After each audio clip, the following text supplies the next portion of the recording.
আমরা বাংলাদেশে সত্যিকার অর্থে একটা নাগরিকের মর্যাদা নিয়ে বাঁচতে চাই, ঠিক কিনা? ঠিক কিনা বলেন? সেটাই নিশ্চয়তা আজকে আমাদের তারেক রহমান সাহেব দেবেন।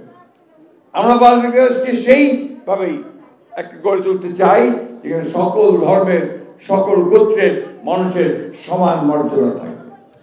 আমাদের ভিশন 2030 কথা বলেছেন দেশের বেগম খালেদা জিয়ার, আমাদের 31 দফা নতুন রাষ্ট্র মেরামতের যে কর্মসূচির কথা বলছেন জনাব তারেক রহমান সাহেব, সেই কথাগুলো আলোচনা হয়েছে। আমি শুধু একটি কথা বলতে চাই, এ দেশটা আপনার, এই মাটি আপনার।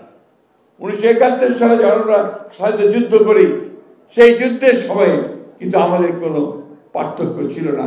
আমরা হিন্দু, মুসলমান, বৌদ্ধ, খ্রিস্টান সবাই একসাথে আমাদের এই দেশের স্বাধীন করবার জন্য লড়াই করেছিলাম। আজকে আবার সেই মন্ত্রে উদ্দীপ্ত হয়ে আসুন আমরা সবাই বাংলাদেশকে সত্যিকার অর্থেই আমাদের এই মানুষগুলো যারা ভূখণ্ডে বাস করি তাদের বাস করবার উপযোগী একটা দেশে রূপান্তরিত করতে চাই।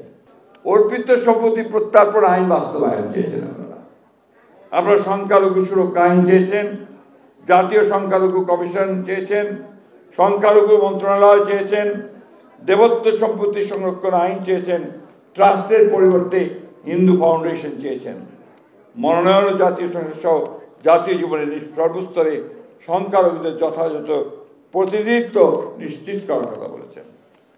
আরেকটি বিষয় যেটা হয়েছে যে কিছু মামলা বিভিন্নভাবে আপনাদের উপর চাপানো হয়েছে, সেই মামলাগুলো যে প্রত্যাহার করা হয় সে ব্যাপারে আপনারা বলেছেন।